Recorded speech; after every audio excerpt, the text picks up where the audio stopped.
할렐루야. 한 주간 평안하셨습니까? 강건하셨습니까? 우리 서로 보시면서 오늘 인사하기 원하는데요. 이제 특세도 얼마 남지 않았고 또 우리 금식하며 또 기도하자. 그렇게 또 벽에도 이렇게 종이가 붙어 있는 거 올라오시면서 보셨는지 모르겠어요. 또 우리가 나라를 위해서도 교회를 위해서도 또 교회 중요한 일을 앞두고도 함께 기도해야 할 때가 아닌가, 마음을 모아야 할 때가 아닌가 그렇게 생각합니다.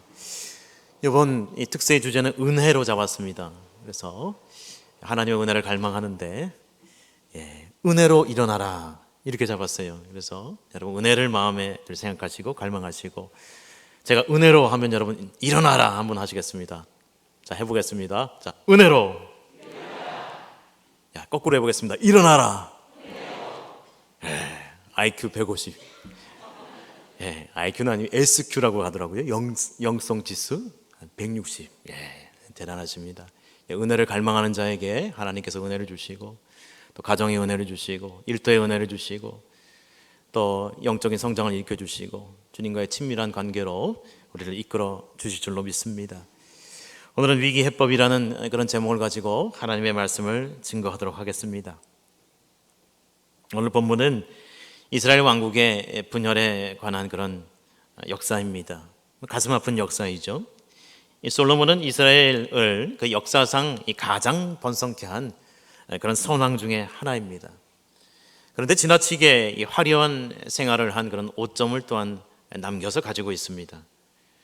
여러분, 예컨대 대규모 건축 사업으로 이 백성들로부터 지나치게 많은 세금을 솔로몬이 거둔 바가 있어요. 또한 솔로몬의 통치 말년에 이방신을 섬김을 비롯해서 하나님이 제일 싫어하는 그런 악행을 행한 이들이 있습니다. 하나님의 뜻을 거스른 일들을 행했습니다. 하나님을 바로 섬기고 경외하지 못해서 이른바 국운이 기울고 있었습니다. 오늘날에도 이 나라를 위해서 걱정하면서 국운이다라는 그런 단어를 쓰면서 또 세상 사람들도 걱정하고 또 믿는 이들도 또 기도하는 그런 가운데 있습니다. 오늘 이스라엘의 그 병영에도 국운이 기우는 그런 어려움이 깃들고 있었습니다. 그래서 솔로몬 통치의 황금기가 이제 끝이 나고 오늘 본문은 이제 그의 아들 르호보암이 왕이 된 사건을 시작으로 배경으로 하고 있습니다.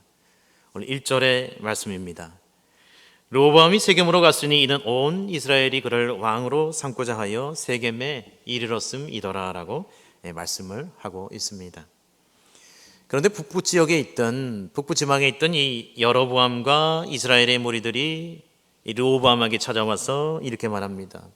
그 내용은 왕의 아버지, 즉 솔로몬이 우리의 멍에를 그동안 너무 어렵게 하고 무겁게 했는데 이제 그 무거운 고역과 멍에를 그만 놓아달라는 것입니다. 가볍게 해달라는 것입니다. 그리하면 왕을 섬기겠다라는 그런 청을 하고 있습니다. 다시 말해 이 요청은 이 강제 노역과 세금의 완화를 말합니다. 오늘날에도 세금의 문제가 어렵습니다만 이 세금의 문제가 이 동서고금을 막론하고 어제 오늘 일이 아닙니다. 앞에 배경에서 말씀을 드린 대로 솔로몬 당시 수많은 건축 사업으로 백성들에게 힘든 노동의 부역 그리고 막중한 세금이 부과되었습니다. 그러므로 이제 국가적인 국책 사업과 건축 사업이 없는 르호보암에게 이러한 백성들의 요구는 어쩌면 너무나 자연스러운 흐름이었습니다. 그런데 이에 대한 르호보암의 처사는 어떠합니까? 이에 르호보암은 선뜻 대답하지 않습니다. 그리고 말미를 줍니다. 3일 후에 다시 내게로 오라고 그들을 기다리게 합니다. 여러분, 이처럼 르호보암의 선뜻 대답을 하지 못하고 3일의 기한을 둔 이유가 있습니다. 그것은 백성의 요구에 대해 깊이 숙고하기 위함이고요. 그래서 신하들과 논의하기 위함이었습니다. 또한 당시 예루살렘과 이 세겜과의 그 거리가 60km 정도나 떨어져 있었어요. 아주 먼 거리죠. 오늘날 같이 비행기가 있습니까? 교통수단이 발달되어 있습니까? 그렇지 않죠. 그런 어려움 가운데 있기 때문에 그들이 다시 오려고 한다면은 이 3일이라는 그런 시간이 필요했습니다. 사실 북부 지파의 이런 요청들이 르호보암에게 가히 기분 좋을 리 없었습니다. 그러나 현실적으로 이 북부 지파의 역량과 그 크기는 무시할 수 없을 정도로 컸기 때문에 르호보암은 이에 대하여 선뜻 결정을 내리지 못했던 것입니다. 여기서 르호보암이 직접 대답하지 않고 시간을 가집니다. 시간을 가지면서 그 유예의 시간을 가진 것은 겉으로 보기에 참 지혜로운 그런 처사가 아니었나 생각해 봅니다. 그러나 이 시간에 사람의 대답을 먼저 듣기보다 하나님께 기도하고 하나님을 기다리며 하나님이 주시는 응답을 받았으면 좋았을 텐데 그는 그러지를 못했습니다. 이미 르호보암의 아버지 솔로몬의 말년 때 솔로몬의 그 아내인 즉 르호보암의 모친 암몬 여인 이 나아마의 영향은 솔로몬에게 이방신을 섬기게 했습니다. 그리고 이러한 영향은 고스란히 그 아들 르호보암에게까지 이어졌기 때문입니다. 윗물이 맑아야 돼요. 영적으로도 그러합니다. 열왕기상 11장 4절 말씀 보면 솔로몬의 나이가 많을 때에 그의 여인들이 그의 마음을 돌려 다른 신들을 따르게 하였으므로 왕의 마음이 그의 아버지 다윗의 마음과 같지 아니하여 그의 하나님 여호와 앞에 온전하지 못하였으니 이는 시돈 사람의 여신 아스다롯을 따르고 암몬 사람의 가증한 밀곰을 따름이라 라고 말씀하고 있습니다. 여러분 이게 얼마나 안타까운 말씀입니까? 솔로몬입니다. 다른 왕이 아닙니다. 그런데 이렇게 된 것입니다. 여러분 중요한 결정을 앞두고 하나님의 사람은 먼저 엎드려 기도해야 하는 줄 믿습니다. 하나님의 일을 한다고 하면서 기도 안 해도 되지, 타고난 실력과 경험과 인맥을 의지하면서 교만으로 경거망동하다가 일을 그르친 사람이 세상에 많이 있습니다. 인간적으로 멋있고 실력 있는 사람들이 얼마나 많습니까? 그렇죠? 많아요. 무슨 박사가 있고 많습니다. 그런데 휘청휘청 넘어지는 거예요. 그래서 신앙생활은 단거리 경주가 아닌 마라톤입니다. 장거리 경주입니다. 우리 그런 얘기 하잖아요. 못생긴 소나무가 뒷동산을 지킨다. 아주 우스꽝스러운 말 같지만은 진리입니다. 진실이에요. 여러분, 그래서 첫째 우리 교회는 어려운 때일수록 더욱더 기도하는 교회가 되어야 할 줄로 믿습니다. 코로나 상황이 어려운 상황이고 그것은 꼭 영적인 위기로 이어지고 재정적인 어려움으로 이어지고 또 인간관계의 어려움으로 이어지고 총체적인 난국이에요. 그래서 우리는 목회자들을 위해서 기도하고 또 이 세상의 권세자들을 위해서 기도하고 장로님들을 위해서 기도하고 우리 권사님들을 위해서 기도하고 세우신 일꾼들을 위해서 기도합니다. 예전처럼 바글바글 그렇게 모이지 못하지만 그렇게 다 모이지 못하지만 우리는 기도해야 돼요. 더 엎드리는 교회가 되어야 하는 것입니다. 우리 항종지 집사는 말할 것도 없고 우리 서리 집사님들도 다 기도해야 합니다. 우리 성도님들도 기도해야 돼요. 제가 안락교회 오니 안락교회는 참 좋은 교회라는 그런 미담을 많이 하십니다. 그런 좋은 역사가 있어요. 좋은 기초 위에 쌓여졌다고 합니다. 장로님의 가정에 하나님의 강권하심이 있었고 은혜의 보호주심이 있었고 순종이 있었고 같이 의기투합해서 기도하는 성도들이 있었고 끊임없이 기도의 자리를 지키는 분들이 계셨고 여러분 이런 교회가 흔한 줄 아십니까? 여러분 흔하지 않아요. 신생교회, 역사가 짧은 교회 그런 교회는 이런 역사와 믿음의 유산을 흉내낼 수 없는 것입니다. 여러분 이건 따라할 수 없는 거예요. 하나님의 은혜로 차곡차곡 쌓여진 줄로 믿습니다. 벽돌이 차곡차곡 영적인 벽돌이 쌓여진 거예요. 그 벽돌을 우리가 쌓는 거예요. 매년 특세하고 평일에 기도하고 이거 아무것도 아닌 것 같지만은 계속 영적으로 벽돌이 쌓여지는 줄 여러분 믿으시길 바랍니다. 그것이 하나님 나라의 일이에요. 인간의 일이 아니에요. 여러분 그래서 부흥하는 교회는 기도합니다. 되는 교회는 기도합니다. 결과론적으로 보면 그래요. 그리고 크리스찬 기업가들이 기업하는 교회를 봐도 되는 기업은 기도합니다. 직장에서 예배를 드려요. 월요일에 꼭 교회 같아요. 그런 기업들이 있어요. 기회가 되면 나중에 제가 한번 소개해 드릴까 합니다. 되는 가게는 또 기도합니다. 교회도 회사도 가정도 가문도 다 마찬가지 영적 원리를 가지고 있습니다. 예수님께서도 마가복음 1장 35절에서 새벽 아직도 밝기 전에 예수께서 일어나 한적한 곳으로 가서 거기서 기도하시더니 주님의 그 발자취를 따라가다 보면 꼭 기도가 있어요. 아침에 그리고 밤에. 주님도 가르침과 치유의 끝없는 사역 가운데서 기도로서 세임을 얻으셨습니다. 또한 방해에서 40일 동안 금식하며 기도하셨습니다. 마태복음 4장 2절 말씀 보면 40일을 밤낮으로 금식하신 후에 줄이신지라라고 말씀합니다. 또한 누가복음에서는 제자들을 부르실 때도 그 밤에 기도하셨습니다.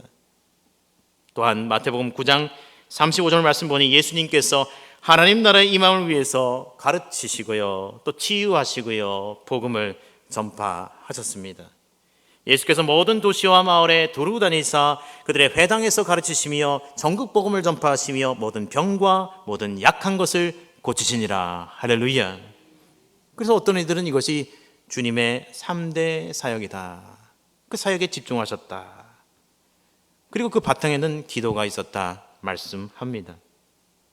주님도 공생의 기간에 제자 삼으시고 또한 복음을 전파하실 때, 요즘으로 말하면 목회지 않습니까? 목회하실 때 기도하셨습니다. 프로그램으로 하신 것이 아닙니다.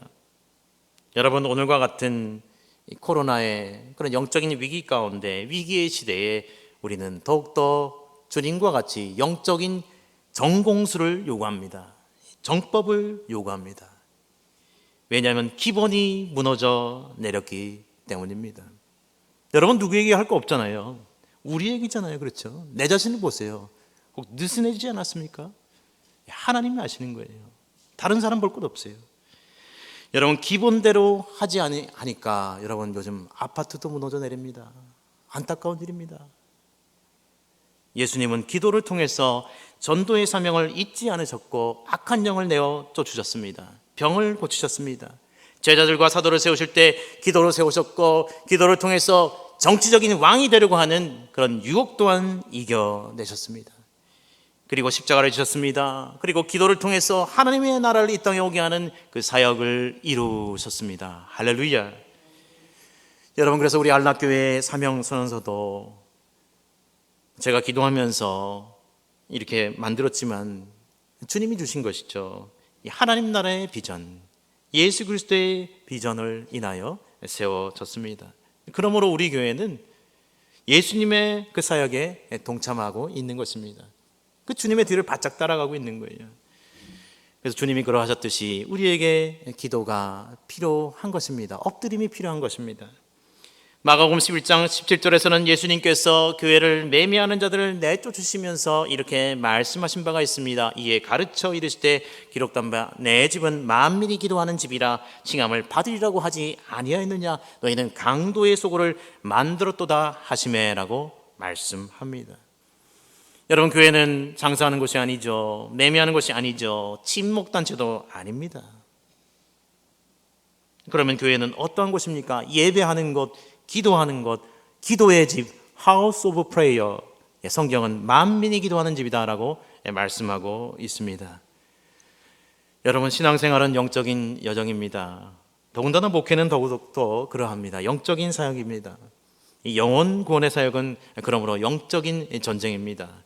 이미 믿음이 들어선 사람의 그 믿음을 성장시키는 것도 영적인 전쟁이고, 한 사람의 새 신자를 얻기 위해서 정말 죽을 똥살똥 기도해서 얻어지는 것이 한 영혼입니다.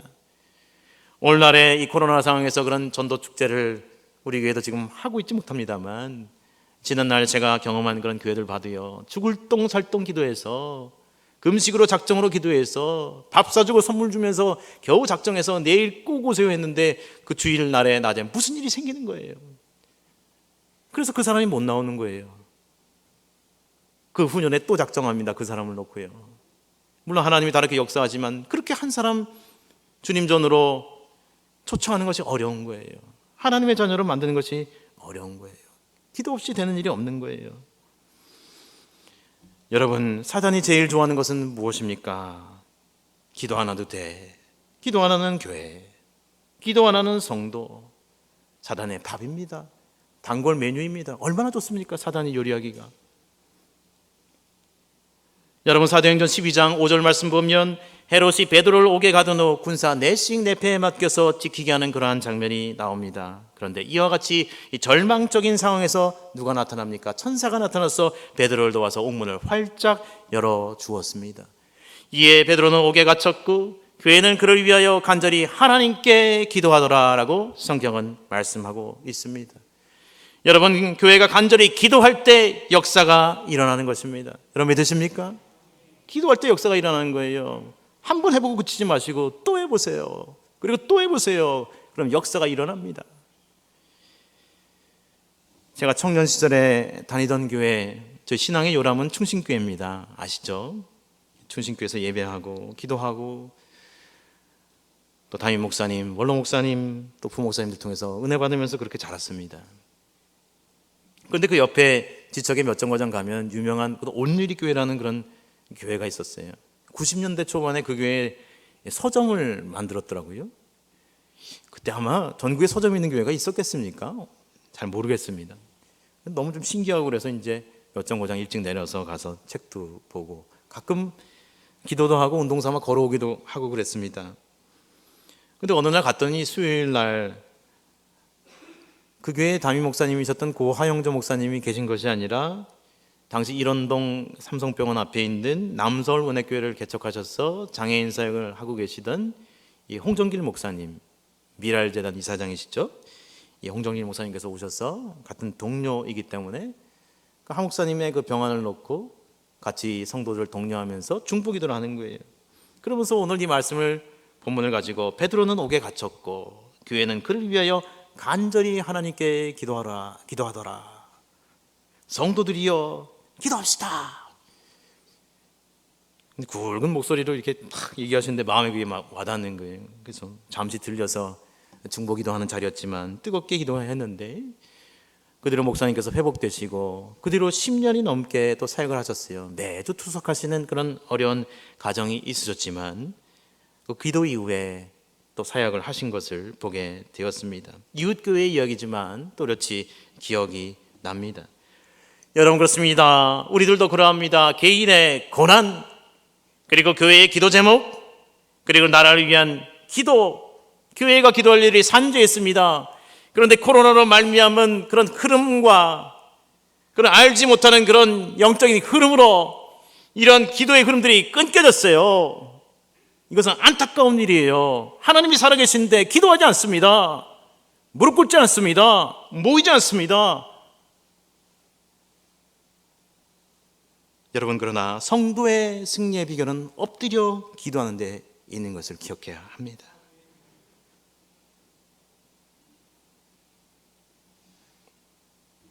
그러므로 우리는 새벽이든 수요기도이건 평일낮이건 우리는 시간을 정해서 우리 하나님 앞에 누가 봐서가 아니라 우리 교회를 위해서 꼭 기도할 수 있는 우리 성도 여러분 다 되시기를 주님의 이름으로 축원합니다. 아멘. 여러분 두 번째로 또한 르호보암에 먼저 의논한 상대가 누구였습니까? 그들은 바로 원로들이었습니다. 오늘 6절 말씀입니다. 르호보암 왕이 그의 아버지 솔로몬의 생전에 그 앞에 모셨던 노인들과 의논하여 이르되 너희는 어떻게 충고하여 이 백성에게 대답하겠느냐.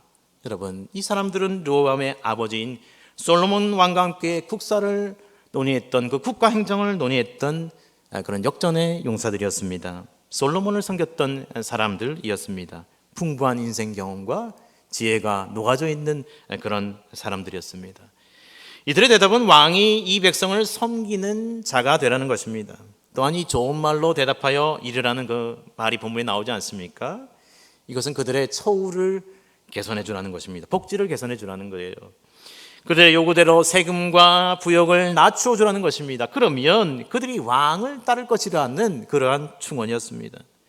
그러나 르호보암은 교만함으로 이러한 겸손의 요구를 거절하고 맙니다. 귀로는 들었는데요, 마음의 귀를 열지 못했던 거예요. 그러므로 오늘 본문은 우리에게 무엇을 말씀합니까? 둘째로 하나님의 사람은 위기 때에 주변 사람들의 말을 존중할 줄 알아야 합니다. 요즘 경청이라고 얘기하는데 귀를 기울일 줄 알아야 합니다. 여러분 그 선왕 솔로몬 왕이 어떤 왕입니까? 하나님께 듣는 마음을 구했던 왕이에요.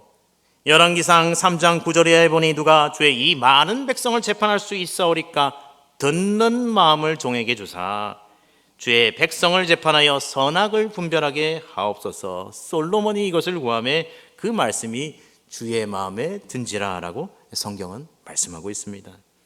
여러분, 그런데요, 아까도 제가 속에서 불이 나오는 것처럼 그렇게 솔로몬 왕인데요 하고 했지만은, 여러분, 위대한 왕 솔로몬도 말년에 이것을 다 깡그리 잊어버렸습니다. 하나님의 음성을 듣지 않았습니다. 또한 백성의 말을 듣지 못했습니다. 그런데 그 아들 르호보암은 그 시작부터도 백성의 말을 존중하지 않는 거예요. 귀 기울여 듣지 않는 거예요. 그러므로 오늘 본문을 통해서 우리는 우리의 삶의 영적인 위기의 상황을 극복하려고 한다면 존중이 답임을 알아야 합니다. 귀 기울임이 중요함을 알아야 합니다.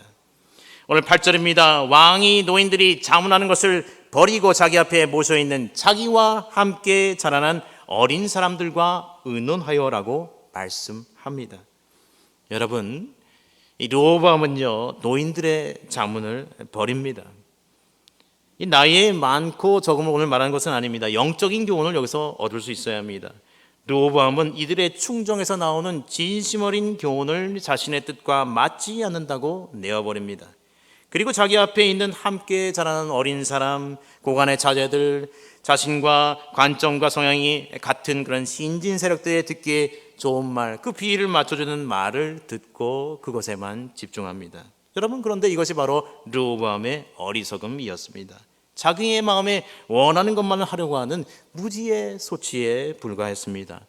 여러분, 왜냐하면 하나님은 때로 나와 성향이 전혀 그 성향이 다른 사람, 또 맞지 않아 보이는 사람과 함께 동역하게 하심으로 그 사람의 부족한 부분을 채워주시기 때문입니다. 합력해서 선을 이루시기 때문입니다. 여러분, 부부도 그렇습니다. 부부도요, 많이 닮았죠. 나랑 공통 분모가 많이 있지만 또한 어떤 부분은 완전히 다르지 않습니까? 저도 연애 시절에 우리 집사람이 저랑 완전히 비슷한 줄 알았는데 이렇게 또 같이 살아보니까 20년 이상 살아보니까 다른 부분도 많아요. 부드럽고 넉넉한 그런 배우자 옆에 완전 반대 성향의 이 꼼꼼한 배우자가 있어서 도움을 줍니다. 또한 예양적인 사람이 외향적인 사람과 파트너를 이루기도 합니다.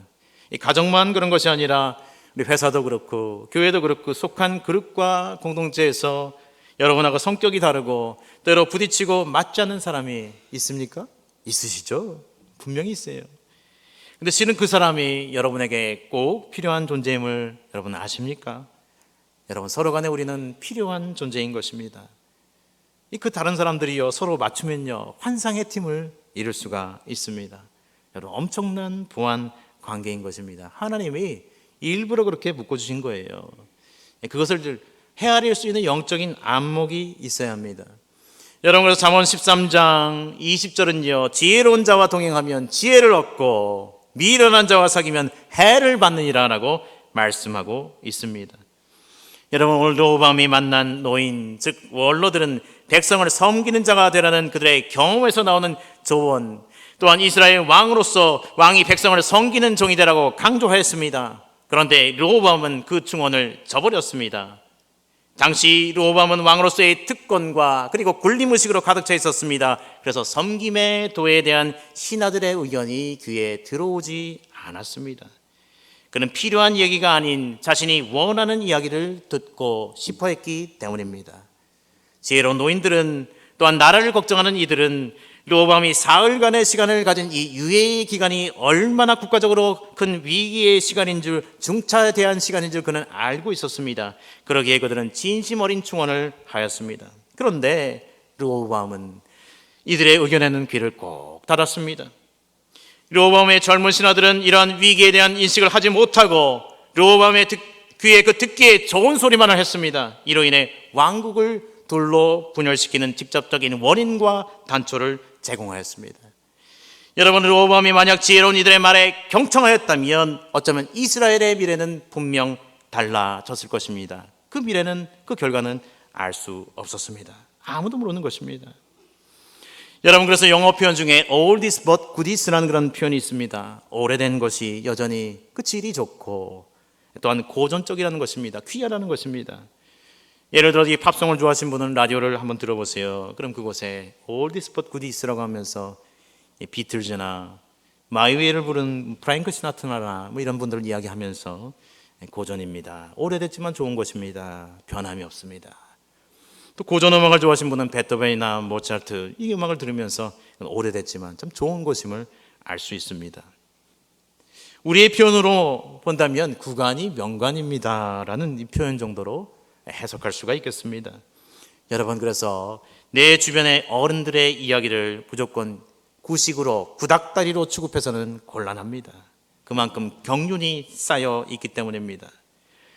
여러분, 저도 이제 50을 넘겼습니다.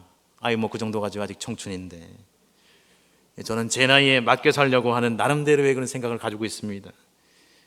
젊은 분들 보면 저도 아직 젊지만 참 좋고 같이 대화하고 싶고 뒤떨어지지 않으려는 그런 마음도 가지고 있습니다. 그러나 저도 이제 나이가 조금 들었는데 여기 양쪽 머리가 희끗희끗한데 어떻게 하겠습니까? 제가 염색을 하겠습니까? 젊어지는 약을 먹겠습니까? 안 되는 거죠. 그냥 제 나이에 맞게 살면서 또 젊은이들과도 소통하고 또 어른들의 이야기도 귀 기울여 들고 그렇게 살아가려고 합니다. 여러분, 디모데전서 5장 17절은 우리에게 이렇게 말씀합니다. 잘 다스리는 장로들은 배나 존경할 자로 알되 말씀과 가르침에 수고하는 이들에게는 더욱 그리할 것이니라. 사랑하는 여러분, 교회에는 우리 장로님, 목회자, 우리 권사님, 우리 순장 여러 리더십들이 있습니다. 우리는 이들을 존중하고요, 이들을 위해 더욱더 기도해야 합니다. 세우신 리더십의 경험을 존중하고 섬겨야 합니다. 하나님이 기름 부어 세운 사역자는 곧 하나님이 보내신 사람이기 때문입니다. 그러므로 하나님이 보낸 그 사람을 존중하는 것은 곧 하나님을 존중하는 것이 되기 때문입니다. 할렐루야. 여러분, 예수님께서도요, 그 고향에서 존중받지 못함으로 인해서 많은 사역을 하실 수가 없었어요. 많은 이적을 행하실 수가 없었어요. 그만큼 존중이 중요한 것입니다. 그러므로 우리는 교회의 지도자와 어른을 존중하고 섬기며 그들을 위해 기도하는 것이 중요합니다. 여러분, 나는 오늘날 어른들의 말은 잘 경청하고요, 존중하는 편이어서 괜찮습니까? 그렇다면 좋습니다. 그렇다면 여러분, 동료와 아랫사람들에게는 어떠합니까? 로마서 12장 10절은 이렇게 말씀합니다. 형제를 사랑하여 서로 우애하고 존경하기를 먼저 하며. 여러분, 어른들의 말에 귀를 기울이는 것처럼 동료들의 말을 경청하고 존중하고 있습니까? 여러분, 빌립보서의 말씀에서는 동역자들에 대한 존중의 태도에 대해서 이렇게 말씀하고 있습니다. 빌립보서 2장 2절 이하의 말씀. 마음을 같이하여 같은 사랑을 가지고 뜻을 합하며 한 마음을 품어 아무 일에든지 다툼이나 허용으로 하지 말고 오직 겸손한 마음으로 각각 자기보다 남을 낮게 여기고 각각 자기 일을 돌볼 뿐더러 또한 각각 다른 사람들의 일을 돌보아 나의 기쁨을 충만하게 하라. 너희 안에 이 마음을 품으라. 곧 그리스도 예수의 마음이니. 할렐루야. 여러분, 그렇습니다. 동료를 나보다 낮게 여기는 것이 힘이 들다고요, 때로 배울 것이 없다고요? 그렇지 않습니다. 한자성어를 봐도 3인 행위면 필요하사원이다. 그 중에 스승이 한 사람이 꼭 있는 거예요. 여러분, 배우고자 하면 삼척동자에게서도 배울 수가 있는 것입니다. 여러분, 나의 동료가 나보다 나은 점이 분명히 있습니다. 동료를 존중할 때요, 하나님의 놀라운 공동체의 사랑의 그 신비가 풀어지고 우리에게 경험되어지는 것입니다. 그래서 빌립보서의 말씀처럼 오직 겸손한 마음으로 각각 자기보다 남을 낮게 여기고의 말씀에 순종해야 합니다. 사랑하는 여러분, 주님도 나의 죄됨과 나의 약함을 하셨지만 주님은 나를 섬겨주셨습니다. 우리를 섬겨주셨습니다. 여러분, 나를 위해 주님은 죽으셨습니다. 예수님의 우리를 향한 존중과 사랑의 극치는 그래서 곧 십자가의 죽으심입니다. 사랑하는 여러분, 예수님이 나를 위해서 얼마만큼 존중해 주셨습니까? 죽기까지 나를 존중해 주신 거예요. 죽기까지 나를 사랑해 주신 거예요. 죽기까지 나를 섬겨 주신 거예요. 여러분, 옆에 동료들도요, 알고 보면 대단한 사람입니다. 존귀한 사람입니다. 예수님께서 생명 주신 그 사람들이, 그분들이 옆에 앉아 있습니다. 그분들이 나의 동료이고 한 몸이고 성도들입니다. 예수님이 존중해 주신 사람입니다. 여러분, 정현종 시인은 방문객이라는 시에서 이렇게 말한 바가 있습니다. 사람이 온다는 것은 실은 어마어마한 일이다.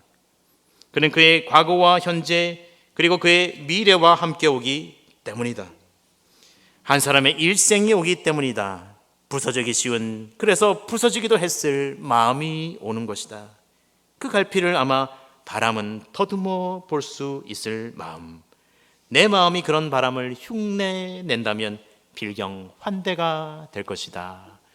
여러분, 한 사람이 오는 것은요, 우주가 오는 것이라고 합니다. 그래서 환대해야 한다고 합니다. 존중해야 한다고 합니다. 여러분, 나의 동료들 그리고 윗사람 아랫사람을 우리는 환대하고 있습니까? 존중하고 있습니까?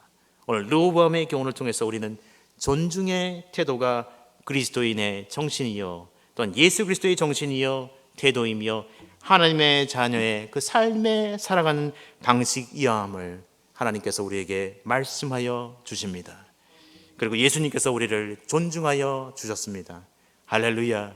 주님의 발자취를 쫓아 서로 존중할 수 있는 그런 존중의 은혜가 흐르는 우리 안락의 성도님들 다 되시기를 주님의 이름으로 축원합니다. 아멘. 말씀을 정리합니다.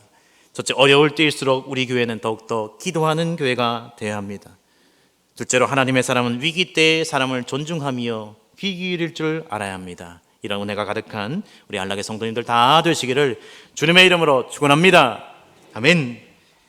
하나님 감사합니다. 오늘 르호보암의 그 교훈을 통해서 주님께 엎드려 기도하고 또 순종하는 것이 얼마나 중요함을 다시금 저희들의 마음에 새길 수 있도록 인도하여 주시니 감사를 드립니다.